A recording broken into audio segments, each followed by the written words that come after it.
Her husband has been working overtime and traveling on business more often. Julia feels somewhat uncomfortable. Julia is a full-time housewife. Her husband tells her that it's so easy to be a housewife. Julia decides to find a new job after hearing her husband's words. However, it seems like her husband has been telling Julia a big lie. One day when Julia went out to dinner with her friends, she saw her husband on the street, who is supposed to be working overtime. He was walking arm in arm with a woman. Julia understands everything and she plans to take revenge. She decides to go to her husband's office. Lately, I haven't been able to trust my husband's words. He's been working overtime more and has business trips as well, which he never did before. But for some reason, he seems to be happy every day. He used to say that work was just too hard and that he wanted to retire as soon as possible.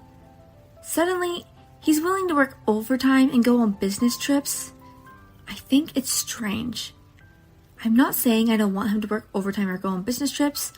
I'm just wondering why he changed his attitude all of a sudden. I'll probably have to work overtime tomorrow. It's gonna be tough. But for some reason, he seems to be so happy. You're busy these 3 days, aren't you? But you said you didn't want to work overtime. Are you willing to work overtime these days?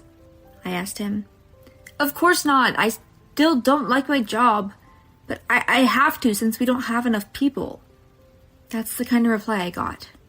For a guy who says he's understaffed, I don't know why he doesn't seem to be tired. It's too strange. Is it possible that I'm mistaken? I've been with him for years. I can somehow understand it. I can tell my husband is not the same as he used to be. He's obviously looking forward to working overtime and going on business trips. Unfortunately, I haven't heard anything about a promotion.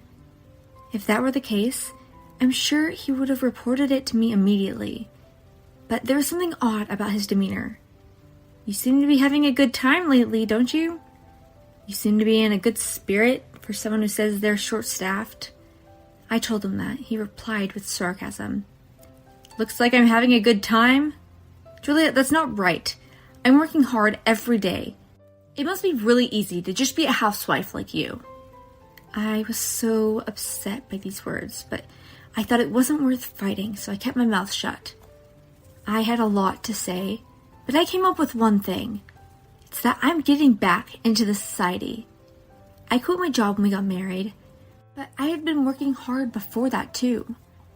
The truth is, I always wanted to work. My husband wanted me to be a stay-at-home housewife, and I can't stand it when people talk to me like this. We don't have kids, and I can feel like we can start again. It's like me trying to act as soon as I have an idea. I started looking for a job right away, but I don't tell my husband about this. If I tell him I'm looking for a job, I'm afraid he'll say something about it. For example, there's no way I can go back after being a stay-at-home mom, or that I promised I'd quit working when we got married. Anyway, I'm sure he'll say something. I'm sure of it. And I don't think I'll have anything positive to say about it. But there's also a way to get my husband back for his horrible behavior, I thought. I'd shut up and get a job. I can't wait to see how he reacts. From now on, I'm going to concentrate on finding a job. If I get myself a job again, I might not mind my husband's strange behavior, but I can't help not think about it when I'm at home alone. Julia noticed a change in her husband. She was bothered by the fact that she couldn't do anything about it. She then made up her mind and she is trying to make her way back into society, but will it work? But will it work out so well? And will she be able to get rid of her suspicion towards her husband? I haven't found a job yet, but I have something I want to tell everyone. My husband was being a jerk. The other day, my husband told me as usual that he would be working overtime again, so he would be late. I had just been invited to dinner that day by friends, so I asked him if I could go out to dinner with a friend, and he said, "Yeah, sure, it's been a while, so have fun." He was pretty nice about it, so I was with my friends for the first time in a long time. I was excited to go out that night with my friends. But as me and my friends entered the downtown area, I happened to see an unbelievable scene. My husband, who was supposed to be working overtime, was walking arm in arm with a woman I didn't know. I knew right away he was cheating on me. I really can't forgive him anymore. I just took a picture of them and left. I knew just asking him about it would not be enough. By the way, after I found out he was cheating on me, I contacted his best friend. "Have you heard anything from him about his involvement with a woman?" I asked. And his best friend was like, "A woman?" I told him that my husband had lied about working late and was walking arm in arm with a woman. Then his best friend said that he heard about him talking about how his boss is a good woman. He also said that my husband wouldn't do that kind of thing with someone from work. That's all I want to know. Thank you. Don't tell my husband that I know about his affair. He advised me, when you're lying, you're in big trouble. Anyway, thanks for the info. I thanked him. The possibility that he was having an affair with a female boss was high. I noticed that he had been working overtime more and more, and that he decided to go on business trips, which he had never done before. It did make sense that the affair partner was the female boss. If they just met at the office, no one would suspect anything. But it was a little bit naive to lie to me and go out for a drink. I have come up with an idea. I'm going to get a new job at the company where my husband works. I don't know if I'll get the job, but I had a pretty good career so far. I have confidence in myself. Besides, his company was a client of the company I used to work for. I know of the faces there, so I think I can handle it. Please keep an eye on what happens next. I am impressed with Julia's willingness to take action. I'm very curious about the ending. I'm not sure if she's going to be able to tell us that her husband is having an affair with his female boss. I guess that's what his wife's intuition is for. Even if she is wrong, she has nothing to lose. Julia just wanted to get a job. Even if the affair was a misunderstanding, if she got the job, it could be a win-win situation. I wonder what's going to happen next. Listen, I just got a job at my husband's company.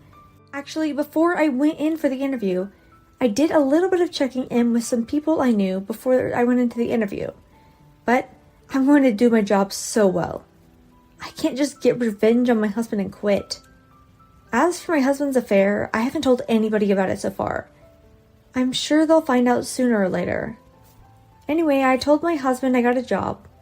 I didn't tell him I got a job at his company. I can't believe you got a job so fast. Well, you haven't worked in a while, so don't be too hard on yourself, he told me, as if he was my superior, but I calmed my anger and smiled back. By the way, today was my first day at work. I left a little earlier than my husband. I was waiting for him to arrive at the office. When he saw my face, he was so surprised that I thought his eyeballs were going to pop out. But when he was about to speak to me, the morning assembly started. I was introduced to everyone. At that time, he had a look of despair on his face. I greeted everyone with a smile, then I started to work just as instructed. Then, sure enough, my husband approached me fearfully. "What's going on, Julia?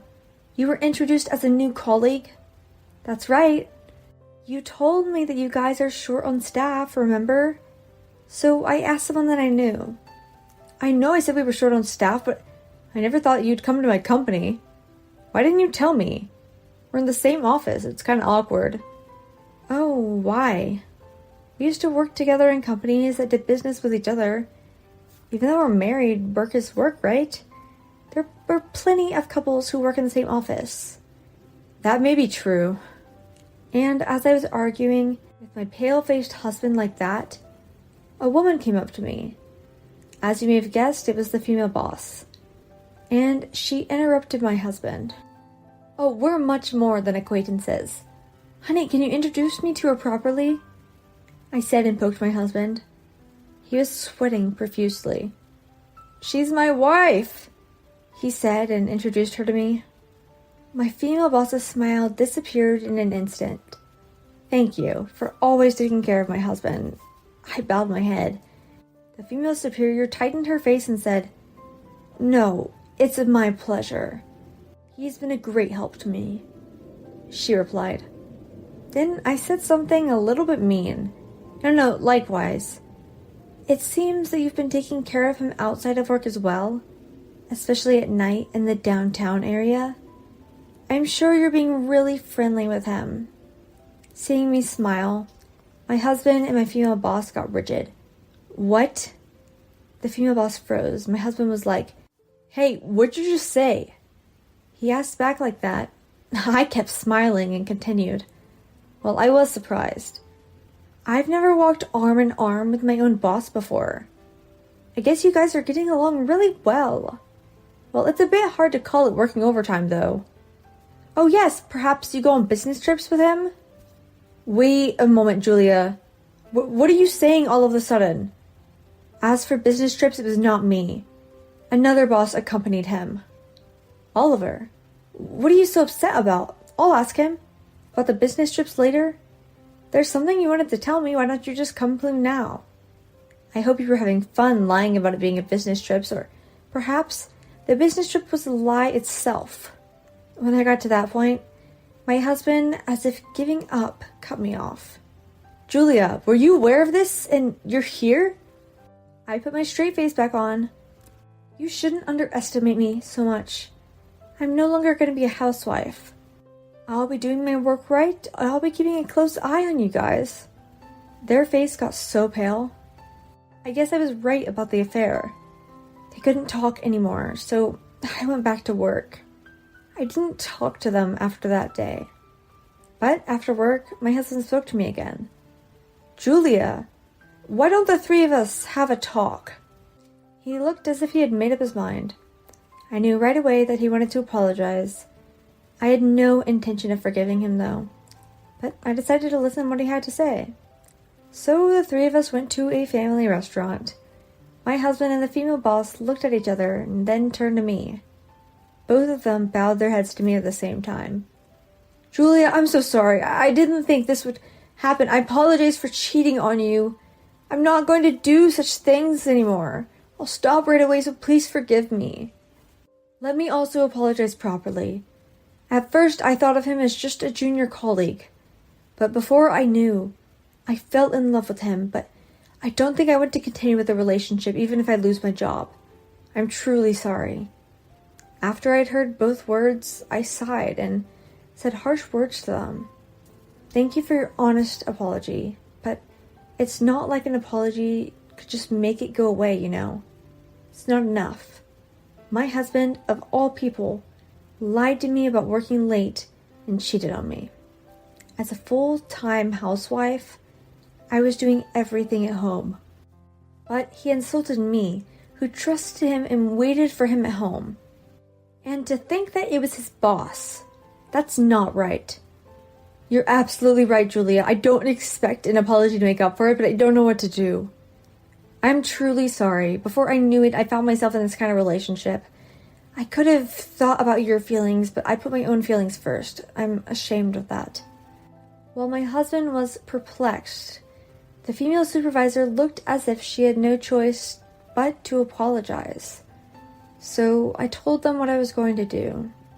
I know that your apology won't heal my wounds, nor will it make the fact that you had an affair go away. So I don't need any more apologies. I don't intend to forgive you anyway. And you two? I know you two are worried about the company finding out. You don't have to worry about that either. I won't tell anybody at work. What? You won't tell anyone? I really appreciate that, but why? If you lose your incomes, I won't be able to get compensation from you two. They looked as if their hopes had been shattered. My husband was starting to show that he was obviously upset. Compensation? Don't tell me you're divorcing me. Well, I think that's the best thing to do. Do you want to stay married? Will I hold a grudge against you for the rest of your life? I don't want to, but I'll do my best to gain your trust back. It's not as easy as you say. First of all, I don't want to trust you anymore. You don't know how much it hurt me. I can't trust someone who can't even think about that. I'm telling you, I'm really sorry. I was going to end it before you found out about it. It's too late to say anything about that now. If I hadn't found about it, you would have kept doing it. No, I wouldn't have. Julia, please believe me. I don't care what you say. I don't trust you. You betrayed me. You're not in the position to ask me something like that. I know that, but if you know that, will you show me by your actions? In the meantime, I'm going to ask you to write the divorce papers. When I decide I want a divorce, I'll file the papers. I'll be the one to make the final decision on how this marriage turns out. Oh no. My husband looked gloomy from then on. He was silent. Meanwhile, the female boss said, "Well, Miss Julia, I will pay you compensation, but I don't think the three of us should stay in the same office. Wouldn't that be kind of awkward for all of us?" She asked me, "Yes, it's going to be kind of awkward, but I'm not quitting. And I'm not asking you to quit. Work is work. These kinds of things should have nothing to do with work. But please, keep in mind, I will be keeping my eye on you too. Whether you say it's awkward or not, and whether you think I'm scary or not, I don't care." I see. After that, just like my husband, the female boss also became silent. Well, then, I guess that's the end of the story. I'll ask you to fill out the divorce papers when you get home. I'll file a claim for compensation against you. I'll see you at work tomorrow. Excuse me. Things went according to Julia's plan. Julia seems to be a little satisfied. I wonder what the final outcome will be. After promising to pay me compensation, the female boss resigned from her job. My husband broke down and signed the divorce papers. The rest depends on what I want to do. Now, my husband and I are planning to stay with that company. I'm doing well at work. He doesn't seem to be able to get much done at work, though. It's not my fault if his performance suffers. It's all his own fault. I'm planning on divorcing him soon. Then I would have to say that I'm really glad that I got a job again. I have to live on my own from now on. Well, I think I'll be able to survive on the compensation from the two of you for a while. From now on, my priority is to get used to my job. As for the divorce, I plan to take action after I get used to the job. There is no need to rush anymore. I will take things on my own pace, so my revenge has been successfully completed. Thank you all for listening to me. By the way, I'm doing great. Julia succeeded in getting her revenge. As for her husband and his female boss, they got what they deserved. Julia felt as if she had been released from a burden. She seems to be enjoying her work, and I'm sure that even after the divorce is finalized, she will be able to live happily. Thank you for watching. Alright, everyone's presentations are done. Nick, the manager, said as he tried to move the discussion forward. Excuse me, I haven't. I recently found out something. Nick interrupted me and began to speak. There's apparently someone in this department who didn't graduate high school and is just a part-timer. Meetings should be for employees only. Absolutely right. His lackey, Mike, of course, agreed with Nick. I'm leaving. After leaving the meeting room, I started to shut down my computer. I noticed that an email had arrived, not in my personal inbox, but in the company's shared email. Thinking, there's no point in speaking up, no one will listen, I went home quietly. The next day, I heard a commotion from Nick's desk. He was staring at his computer screen, his face pale. Nick! Is something wrong? Mike looked at the screen with him. And he turned even paler than Nick. Why is he so angry? Knowing the reason for Mike's distress, I thought to myself, serves them right. My name is Adam. My mother passed away when I was in the 9th grade, and I was raised by my father. Well, you could hardly call it being raised. After my mother passed, my father changed. He drowned his sorrows in alcohol, and though he still went to work, he squandered our living expenses on horse racing. Because of that, I had to start working part-time as soon as I entered high school. Every month, I went to the convenience store with bills in hand that couldn't be auto-deducted from my father's account. Even though I endured it because I didn't want to be alone, I reached my limit in my second year of high school and dropped out. I found a live-in job at a distant inn. Thank you for everything. The day I left home, my father, still staring at the TV, spoke. Take care. That was our last conversation. Back then, 18 wasn't the age of majority, so I needed my father's permission to work, and I couldn't hide my place of employment. Yet, my father never visited me even once. I kept working just to survive, and before I knew it, I was 42. Years of hard work paid off, and I was transferred to the headquarters. I was thrilled to be recognized by the company, as I thought I'd be working in the field until retirement due to my lack of formal education. Listen up. Our work can change the future of our employees. Don't drag us down. On my first day after the transfer, Nick, dressed in an expensive suit, spoke sternly. There was a reason for this. Our inn was located in a prominent tourist destination, known so well that everyone in the state could sing its commercial jingle. At its peak, we had 5 locations within the state. But that was long ago. Due to financial difficulties and aging facilities, only the place where I had worked for many years and the original establishment remained. I was prepared to lose my job anytime, but now there was a glimmer of hope. With the rise of social media, the tourist area where the inn was located started gaining attention again. Depending on how hard the sales department, where I was transferred, worked, we could either thrive or be forced to give up this prime location to the new hotel chains continuously popping up. For Nick, who had switched careers from another industry to strengthen our sales, this was a battle he couldn't afford to lose. I understood why he had to be strict. I will do my best. Nick sneered at my enthusiastic declaration. Did you not hear what I said? I'm sorry. I thought I was listening carefully. Out of habit from years of customer service, I apologized reflexively, though I had no idea what had offended him. Someone was watching me with a smirk. In this department, there are those who are expected to excel and those who have been shoved here because they have nowhere else to go. You are the latter. It was Mike, the section chief. He's 7 years younger, at 35. But he was called to headquarters much earlier than I was and had been moving around within the headquarters ever since. I'm not jealous, but I can't accept that he's my boss. Graduating from a prestigious university, he has an unusually high pride and caused many problems as a newbie, making things very difficult for me when I was the front desk leader. When I found out Mike was transferred to the sales department a month before me, I was disheartened. Mike is right. With just a middle school diploma, there's not much you can do. Don't even think about achieving results. As if I didn't exist, Nick remarked, I'm thirsty. Mike eagerly ran to the coffee maker. It seems Mike is Nick's lackey. I regretted being happy about my transfer to headquarters, wishing I had stayed on site forever.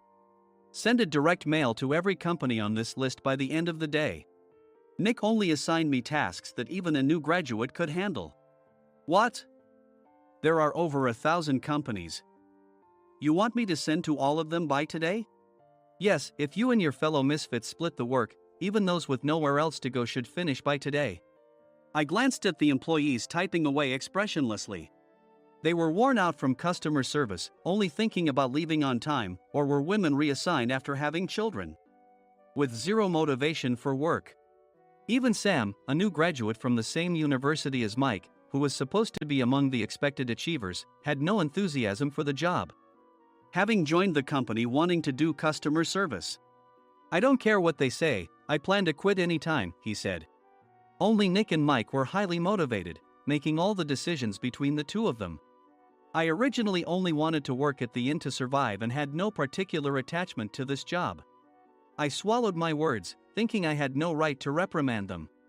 About a month after the transfer, Nick told us with a frustrated look. To commemorate the 50th anniversary, we've decided to create a plan exclusive for one group per day. Originally, Mike and I were supposed to come up with it, but our president, Mr. Thompson, insists on hearing everyone's opinions. So, you all get a chance. As Nick explained, Mike began handing out prints.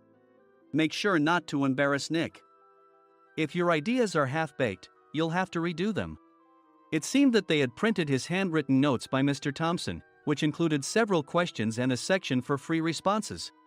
It made sense why Nick had to seek our input, given that all responses had to be submitted to Mr. Thompson. We were given a week to think about it, and a meeting was scheduled to compile our ideas.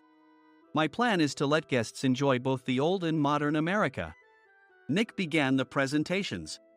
Guests would watch a master confectioner at a nearby traditional sweet shop make sweets in front of them. The welcome drink would be premium tea in a bottle. Nick's plan was certainly attractive. After his presentation, Nick called on us to present in the order we were seated. Just as I stood up for my turn. "All right, everyone's presentations are done." "Excuse me, I haven't. I recently found out something." Nick interrupted me. "There's someone in this department who didn't graduate high school and is just a part-timer." He was likely talking about me. I joined the company as a part-timer and was made a full-time employee when I turned 20. That was 20 years ago, so Nick and Mike probably had no chance to know until recently. Meetings should be for employees only. Absolutely right. After that, Nick kept creating opportunities to solicit everyone's opinions, purposefully excluding me from speaking. The meeting unexpectedly heated up and went past the scheduled end time. A few people asked to leave, and the discussion continued with the remaining few. "Still here?" Normally, you'd leave in that situation. Though I had no attachment to the job initially, hearing kind words from customers made me want to make them happier. For someone like me, with nowhere to go, the inn was my home and customer service was my life. I felt pathetic about my current self. "I'm leaving." I left the conference room and started shutting down my computer. I noticed an email had arrived, not in my personal inbox, but in the company's shared email. Thinking no one would listen to what I had to say anyway, I quietly went home. The next day, while preparing the DM as instructed, I heard a commotion from Nick's desk. In his haste to stand up, he hit his knee on the desk. He stared at his computer screen, his face pale. "Nick? What's wrong?" Mike, thinking he should be the first to rush over, approached Nick while still wearing his coat. He peered at the screen with Nick. And he turned even paler than Nick. Why is he so angry? Who is responsible for this company? Nick, more irritated than ever, asked, and Mike answered without checking. Probably Sam. Sam wasn't there because he was attending a morning training session for new hires. Nick gave up on getting angry and returned his gaze to the screen. They were looking at an email that arrived right after the end of the working day yesterday. Apparently, no one, including me, had checked it before leaving. The email was from a large company that used us for their annual employee trips. The president and executives of that company also frequently used our services personally. President of the company, Mr. Mason himself, had declared that neither he nor his company would ever use our services again. Well, some companies cancel their employee trips or stop using our services due to financial struggles. Let's just move on. Mike kept wiping the sweat from his forehead with a handkerchief. Knowing why Mike was so agitated, I quietly watched their interaction. Do you know how much revenue we get from that company? We can find other guests to fill the rooms, but we'll lose the banquet costs, gift shop revenue, rental car fees, and more. Moreover, the gifts were supposed to be prepared by the traditional confectionery shop involved in Nick's proposed plan. If it's known that we incurred such a huge loss at this critical time, Nick's position in the company would be jeopardized. Nick took a deep breath, seemingly trying to calm himself. All right, Mike. Go to New York right now and apologize to Mr. Mason. What? You're coming with me, right? I have urgent work to do. I trust you, which is why I'm entrusting this to you. Please. Mike, believing Nick's sincerity, agreed with a determined look on his face, saying, yes. That's Nick for you. Even if Mike went to apologize, Nick would shift all the blame onto him if the client didn't change their mind. Well, it was Mike's fault to begin with, so it served him right. About 3 hours later, Sam answered a call from somewhere and repeatedly apologized, saying, I'm very sorry. Everyone watched to see what was happening. After ending the call, he informed Nick with a weary tone. When Mike arrived at the client's company, he only made things worse, further infuriating Mr. Mason. He was demanding, get his boss here immediately. It was no wonder Sam was exhausted, dealing with such a call right after returning from training. What is that idiot doing? All right, Adam, you're coming with me. If sacrificing Mike didn't work, then I must be next. Normally, I'd want to refuse at all costs, but I saw an opportunity in this situation. If I can be of assistance, I'd be happy to join you. I obediently followed Nick, and we flew to New York. When we introduced ourselves at the reception, it became clear how serious the situation was. As the receptionist personally escorted us to the president's office, angry voices leaked through the door, making both Nick and me uneasy. "Excuse me. I'm Nick, the supervisor. I understand my subordinate has caused you trouble, and I deeply apologize." Nick, with his experience in the corporate world, knew enough to offer an apology before excuses. However, his customer service skills left much to be desired. I sighed as I saw Mike trembling like a small dog in the corner of the room. "What kind of training are you giving your subordinates?" Mr. Mason glared at Nick with a red face. The intensity of his gaze made even Nick take a step back. Regrettably, I joined this company only 2 years ago and was unaware of Mike's issues. I should have identified his shortcomings sooner. Indeed, I should have realized sooner. No sensible person would come to apologize and then give a lengthy presentation on the drawbacks of not using their in. Nick froze, his mouth slightly open. Suspecting the worst, I picked up the documents that had fallen to the floor. It seemed Mike hastily prepared these documents on the plane, listing the disadvantages. Disadvantage 1: if you change the venue for the company trip, employees might suspect it's for cost-cutting reasons, leading to a negative impression. Reading it aloud half-jokingly, Nick snatched the papers from my hand and checked the contents with a furious expression. Among the stack of documents was a receipt from a nearby convenience store's copy machine. I felt a pang of dread, hoping he hadn't shown the receipt as well. What do you think he said when I asked what kind of nerve he had to do this? I'm very sorry." Faced with the dire situation, Nick must have thought there was nothing left to do but apologize. In a voice smaller than I'd ever heard from him, he uttered words of apology. He said, "I'm a Harvard graduate. I don't believe I said anything wrong." "Mike, what have you done?" Forgetting his plan to pin the blame on Mike, Nick yelled loudly, even in front of Mr. Mason. "I didn't do anything wrong." "You're still saying that? Look at him." Mike pointed at me with a shaking hand. "I was assigned to headquarters in my 20s and now I'm a section chief.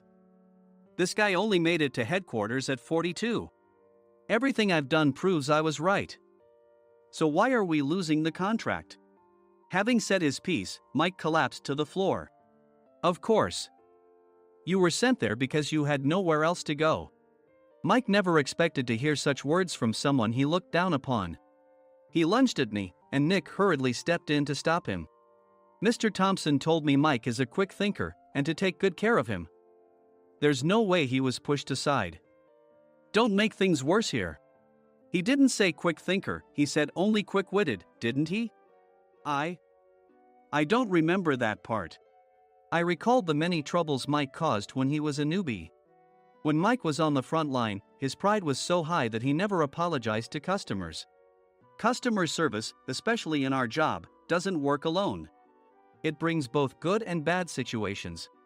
If the front staff or housekeepers made mistakes, or the cleaning company didn't properly clean a room, one had to apologize to the customers regardless of personal fault. Mike, in such situations, would never apologize, insisting he wasn't at fault. This often angered customers, and as the front desk leader, I frequently had to apologize on his behalf. He caused complaints and disrupted operations, which is why he was quickly moved to headquarters. In departments where he didn't interact directly with customers, his quick thinking was beneficial and things went well. But it seemed his flaws were starting to show. Corporate reservations are supposed to be entered into the system by the sales representative. But a quick check yesterday revealed that more than 10 items were missing from the client's reservation. The handover document clearly stated what needed to be prepared. Why didn't you enter it into the system? Why do we have to give them special treatment? Filling rooms near the banquet hall, setting up all the food in advance. Specifying the brand of wine, they're too demanding. No wonder he always angered customers, I thought, feeling a headache coming on. Grouping them in rooms near the banquet hall is for our benefit too. It makes it easier for the staff to set up beds and serve breakfast since everyone's schedule is synchronized. As for the other requests, Mr. Mason suggested them to lighten our load. I didn't know that. Nick finally seemed to realize that Mike was the one who had angered the client. What did you say to them? I just told them we wouldn't give them special treatment anymore. We shouldn't waste effort on things that don't bring in money. I was utterly exasperated at his lack of understanding of customer service. Of course, we shouldn't comply with unreasonable demands. But carrying over successful practices from past stays makes customers feel remembered and enhances their experience. Good memories encourage repeat visits. That's part of our job. I looked down at Mike, who was sitting on the floor. In our job, nothing is a waste. Mr. Thompson likely moved you to the sales department, hoping you'd finally understand this. How do you think he feels now that you've failed to meet his expectations? Mike, tears in his eyes, fled the president's office. I was amazed he still hadn't apologized. You have it tough, Adam. It's okay, we're all employees of the same company. I deeply apologize for this disrespectful incident. Especially after all the care you've shown us. If it weren't for you, Adam, I really would have stopped staying here. When I heard you were moving to the sales department, I was willing to reconsider if you handled it. Seeing us talk so amicably, Nick's face contorted. Do you two know each other? Adam's service is excellent. I always requested him specifically. Normally, we don't accept specific staff requests, but we made an exception for Mr. Mason, adjusting my shifts accordingly. He had personally stayed at our hotel just before my transfer, and during casual conversation, I mentioned, I'm moving to the sales department soon. If I hadn't told him then, things could have been much worse. Please continue to take care of us. I look forward to it. On the return flight, Nick awkwardly offered me a can of beer. It's still working hours. Of course, I had no intention of forgiving him for a single beer. Nick might try to pin everything on Mike and avoid any consequences. While pondering this, a startling fact came to light. Nick, the tea bottles for the plan have arrived. I handed Nick a bottle labeled with our inn's name. They look good. What are you talking about? These are plastic bottles. I had assumed we would use the trendy, high-end bottling tea. But what arrived were ordinary plastic bottles of tea with customized labels. The only unique aspect was the label, which had the inn's name, making it look customized. Upon further investigation, I discovered that a substantial amount of money was set to be paid to the tea company. It was priced like bottling tea. Does this plastic bottle really cost $100 each? The tea inside is specially blended for us. The extra cost is for that. Wouldn't it be better to use another tea company? Or is there a specific reason we must use this one? As Nick continued to make excuses, I showed him a printed email. I informed the tea company's president, Mr. Mitchell, that we discovered irregular payments and he confessed. He said you two were high school classmates and planned to split the extra money. That idiot. Why did he confess? That's not important. You should worry about yourself, this could turn into a police matter. Opening the bottle cap, I suggested. How about calming down with this tea? It supposedly has a relaxing effect. Nick drank the tea frantically. In the following days, decisions were made about their fates. Mike was reassigned to the General Affairs Department, with no chance of transfer or promotion, as per Mr. Thompson's orders. As for Nick, since the payment to the tea company hadn't yet been made, he narrowly avoided legal trouble. Instead, he was encouraged to leave the company, and to avoid further complications, Nick submitted his resignation. Rumor has it that connections between HR departments have made it difficult for him to find new employment. Even though it was good to have those two gone, something unexpected happened in the sales department. Everyone became motivated and united in refining the 50th anniversary plan. In the end, my plan was adopted. We collaborated with the Tourist Information Center to provide personalized guides. The plan, tailored to the number of guests, was truly special for the 50th anniversary. Hey, is Adam's family coming to stay? I immediately booked that special plan for my family. Sam noticed it on the reservation list and quickly picked up on it. Yes, I'm inviting my father.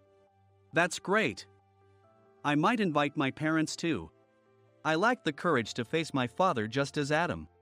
But here, with the confidence Mr. Mason praised, I felt ready. The 50th anniversary plan was a perfect opportunity to reconnect with my father. I hope to bring back the days when we could laugh together as we once did.